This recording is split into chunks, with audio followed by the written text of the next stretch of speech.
Welcome to the most powerful inner ways, some of them changing your complete playstyle and adding bonus moves to your weapon, and also how to upgrade them, since upgrading them can partially increase your damage by up to 100%. The first two ones you grab from Mr. Qishang, your oddity vendor, in the beginning of the game that is here right next to the Wayfarer Verdant Wilds landmark. If you then submit enough oddities, you will be able to grab yourself the Shadow Assault inner way, and a bit later from here, also the Adaptive Steel inner way. Shadow Assault is quite useful throughout the whole game, increases the max range of the Assassin Mystic skill Touch of Death. If you now have to infiltrate a sect to steal a martial art, or you want to clear the whole stronghold just going full Assassin playstyle, that bonus 1.5 meters of range is incredibly helpful. Also, if you upgrade it 2 times, it says after a successful ambush, there's a high chance to obtain loot from the target. We'll talk about upgrading more later in the video. Just want to point out some good upgrades already. Now to Adaptive Steel. Gain a martial artifact based on your current blade weapon. Sword, spear, dual blades, and mo blade. Sword gets bleed, spear gets physical damage ignoring, dual blades gets more damage after dodging, and mo blades get more critical strike damage on charge skills and parry counter deflects. It's quite nifty, especially if you're playing the strategy sword for bleed, bleed, bleed. However, the actual upgrade increases the dual weapon skill damage by 30% and its cooldown to 12 seconds. Dual weapon skill, then again, dual weapon skill, and at the end also dual weapon skill. So this Adaptive Steel might be able to boost more than one weapon, but truly it's for dual weapons down the line. Next up, we get Bitter Seasons. When dealing damage, there's a 10% chance to apply a poison effect for 5 seconds, dealing damage once per second. The poison reduces the target's physical defense by 3%. That doesn't sound like a lot. If you then upgrade the Bitter Seasons though, we're going to get a doubling of the physical damage reduction, an increased our physical damage bonus. And lastly, at 5 stacks, the poison also reduces the target's physical resistance by 10. Pretty nifty. You get this one on the left side of region number 1, starting at the Wraith Village landmark, and you gotta make your way all the way to the mountain here. Now, the most important thing about this inner way is that you can actually use it on every single weapon. It doesn't have a requirement to use a blade or whatever, just do many hits in a short amount of time. That works with the sword, for the dual blades. Maybe the mo blade doesn't do that many hits. The spear does a lot of hits, the umbrella as well. It works. Here, you will now start the quest by kneeling down and interacting with the pillar, and then we're gonna head upwards, as the quest points us to a gate that you need to open. For this, you have to have Meridian Touch in a way, and then there will be 2 people here that you Meridian Touch immobilize and open up the door by kneeling down. Inside the dungeon is a golden chest that you cannot miss, and Bitter Season is yours. After you get that, you're going to be traveling over to Blissful Retreat, and it's going to be the Blissful Retreat landmark, left side of the map. Right after the landmark, we're going to find a vendor. He's kneeling here, and in the beginning, there's also some people standing around him. He does sell you the Moral Chant pages. You need to buy all 10. They cost you 5,000 jade. It's expensive, but worth it. The Moral Chant says there's an 80% chance to gain 1 stack of Yi River when attacking or healing, increasing physical damage and healing by 1% for 8 seconds, stacking up to 5 times. Amazing. If you then upgrade it, you also have each stack of Yi River increases physical penetration by 2. Pretty good. And the final upgrade says at max stacks, if you have all 5 of them, Yi River additionally attacks or heals the target once. If you use it for healing, obviously it helps your friends, but if you use it for attacking, you can do double damage pretty much to your opponent. Now this brings me to an absolute fan favorite, the Healing Fan. We are right before their hideout in the beginning of the game, where you actually do unlock the Healing Fan. And as you get inside their base to steal the martial art, to get yourself the fan, you have a chest that you need to loot that will give you probably one of the best inner ways for the respective weapon. And each of the weapons has one of those very strong inner ways hidden away in their unlock dungeon. So if you go for the dual blades, there is an inner way for it too. If you go for the mo blade, if you go for the rope dart, whatever, right? There's always a chest, and it's the big treasure chest that does have an inner way simply waiting for you that will usually boost the weapon tremendously. It is not always the super best one, but it does usually help very much.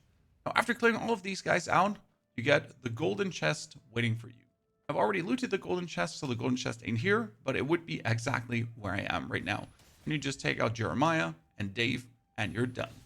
This one is the Royal Remedy. Increases the healing effect of the water clone created by the Panakina Fan's martial arts skill Cloudburst Healing by 10%. And if you're within range, you gain 1 dew each time when receiving heal over time, which is fire. And if you then upgrade it, restore 2 bonus dewdrops when you're healed by water entity created by yourself. After Boundless Cloud is cast, it applies a 6-second healing over time effect to both yourself and allies that are healed. And lastly, when equipped with the Panakea Fan martial art and in a critical state summons a revival water spirit at your location, allies entering its range can use a revival skill to resurrect you. Pretty damn good. Actually, one of the best inner ways that you could have if you then do want to play the fan. And if you do want to be the healer in the online mode. And each martial art has one of those hidden away in their unlocked dungeons. So if you have already been there and you didn't unlock one, make sure to go back and look for it. Now let's get to the bread and butter, the transformative skills. That would be Sword Horizon and also Sword Morph. Sword Horizon is for the strategic sword, and it says after casting a skill I can activate it again, and it adds another bleed bonus explosion on top of what the sword anyways does. Without the inner way, you just jump forward and slice and dice with this skill. But now I jump forward, slice and dice, and then reactivate it again, stab it in the ground and explode. Then I jump back and dash forward with my Y skill as well. Simply activate it again. Why? Jump backward, slice and dice, activate it again, dash forward. This creates a new whole playstyle of bonus damage, because you're going to apply more bleeds. Like, only with this, I'm just going so many bleeds on him, and I can go for a crazy gap closer that you usually don't have. Because after doing your Y skill where you jump back, you're usually out of the way. But now you can go straight back in.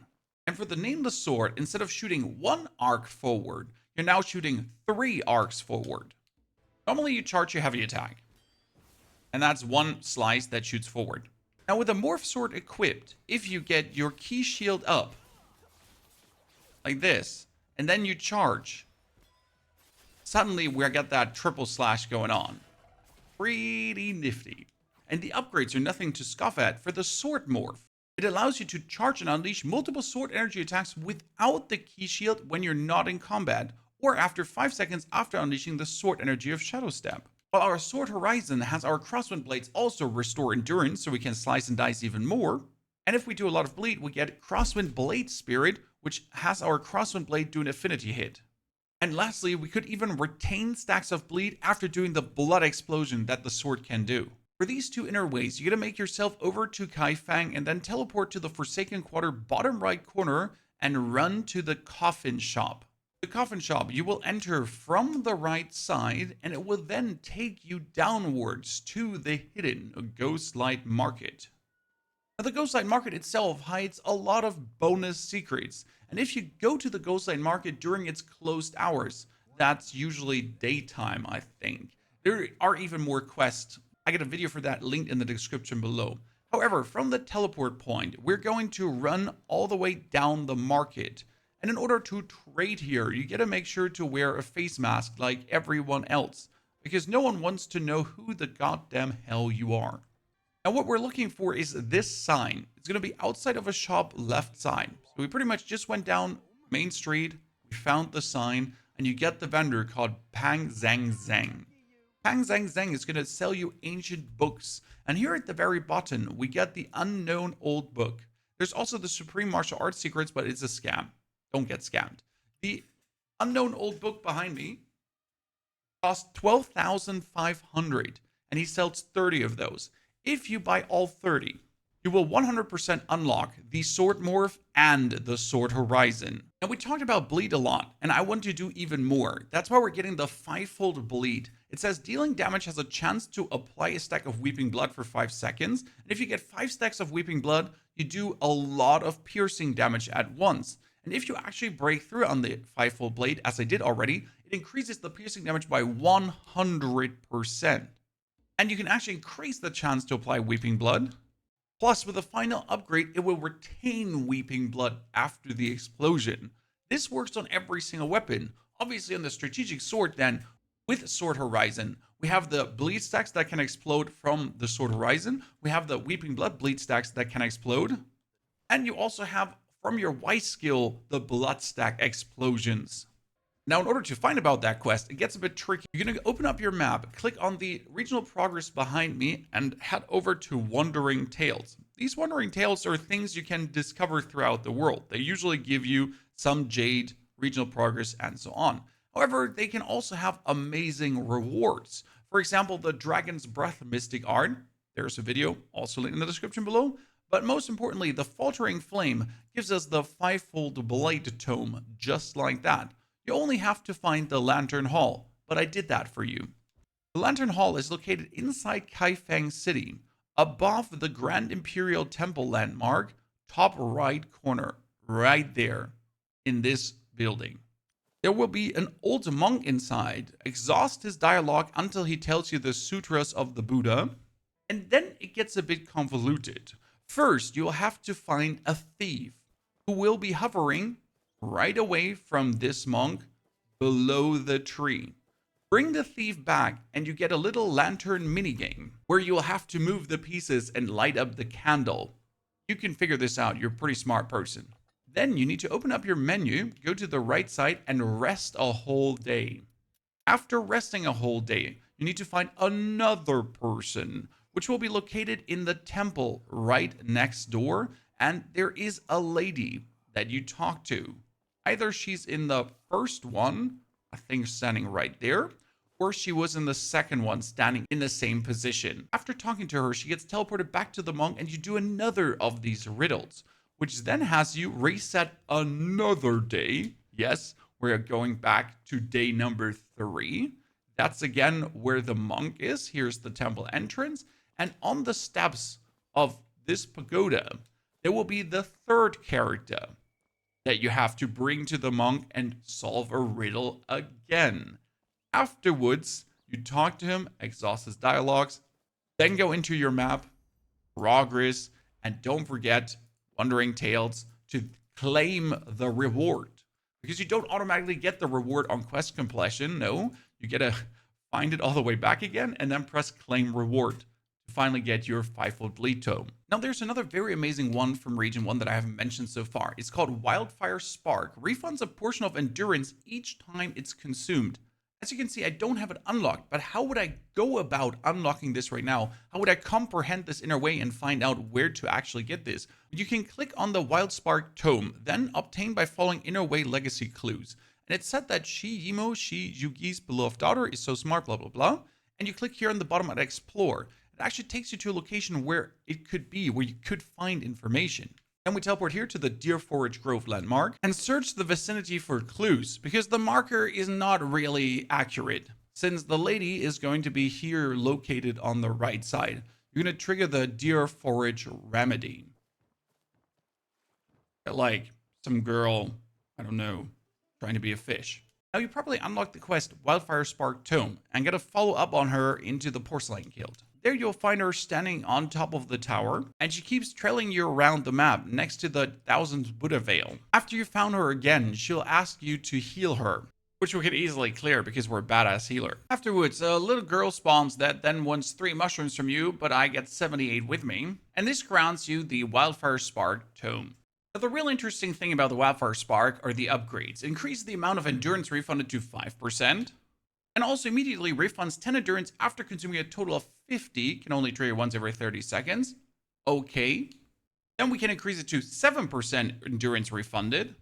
Which lastly leads us to gain 1 stack of spark when endurance changes by 10 or more in a single instance. Increases endurance recovery by 1% up to 10 stacks. I like it a lot. It allows you to just attack more and dash and attack and more and never stop. Relentless assault. There are obviously more amazing inner ways that we haven't mentioned here, so definitely do put them in the description below for others. But how do we upgrade our inner ways properly now? How does the system work? You open up your menu, develop, then we're heading over to our inner ways. You select one, like the Fivefold Blade, and then in the bottom right corner, we can go for the inner way breakthrough. Now, in order to break through, we need these notes, the respective materials. I got 2, for example, for this one. How do you get these now?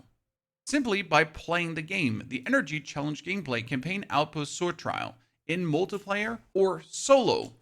As you, for example, clear out the Gleaming Abyss first time, You'll get inner way node chests, and consecutive clears give you even more of those. The battle pass surprisingly get a high amount of these chests as well. Then you get the seasonal shop where you can buy the inner way node chest, and please do, it's a weekly stock of 20, buy them all right away. And the same goes for Zhao Faiyan's warehouse that is located in Kaifang here at the Tibbety top. You have to bribe the guard in the beginning, and he sells you some of the inner way node chests too. Why do we want all of these though? That's because they're random. Opening one of these chests gives you any X of these scrolls, and you'll get plenty that you don't actually want or need, right? I never want to play the healing umbrella, so I don't need any of those. And that's where the tips exchange then comes in. If you go back into your inner way menu, on the top left, you get tips exchange.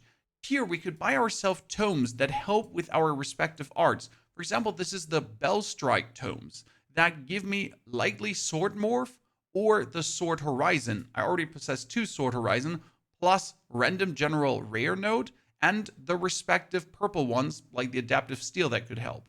Whereas Silkbind is obviously for the Blossom Barrage and for the Water Totem, and so on. Thing is, we'll need to get these vintage book plates now.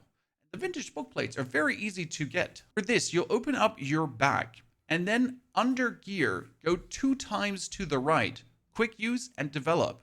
Here we can now tip tips recycle, and you can dump every scroll that you don't need, that you'll never play. I will not play Vitality Leech. I don't think that one is good at all. That's 12 book plates. I do not want to play Exquisite Scenery because I'm not playing the Thundercry Blade. Already 42. And then I'm not going to be rocking Vendetta at all. 52. Space Confirm, destroy them, get yourself the book plates, and now we can head over to the exchange. And here I'm going to buy myself the Bell Strike tomes, but again, it's random what I get out of it. However, they have 600 in stock, so a lot of trading can happen. Don't worry about that. I get 11 more, and I did not get a single one of what I need, apart from the Fivefold Bleed. That's actually good. I get Shadow Assault, that's okay. The Steadfast Stance, the Evening Snow, the Mountain's Might, the Fury Harvest, all of these are just going to be disenchanted again. And then I reroll and reroll, and until I get the ones I want. This is certainly going to take a while. You're not going to get it straight away, but it feels amazing as you creep closer. I got my Fivefold Blade already broken through once, and now as I go for level 5, Dreamscape, Breakthrough, I can level up another time because I get enough scrolls. My Adaptive Steel only has 1 single one so far, while my Sword Horizon is sitting at 2, and I'm really looking forward to get all 10 of those. It's gonna feel so good. I mean, my Moral Chant is actually sitting at 5, so I might get this very early. But wait, there's more. One final tip. If you really can't find a specific inner way, and you're asking yourself, where is it actually? For example, you want to know Rock Solid. I can't find Rock Solid. You can obviously press on the Comprehend Inner Way, then click on it and get the clues, right? This tells you something about the Ghostlight Market. However, you could also open up on the right side your menu and then click on the guide. And here you're going to type in Rock Solid. It can be found Encyclopedia, Q&A. You head over to Q&A and it will tell you a bit more. It says how to obtain First Clear Fragment Quest Unbound Cavern, which means that you have to break through to level 50, advance the main quest, and then you can do down here the Unbound Cavern Journal Campaign thingy, which should help you to get Rock Solid. The guide is so and so, but it at least is something bonus to what we have. Now, if you have any more questions, ask in the description below, and then you do watch these 2 videos, or I'm going to haunt you in your dreams. Take care.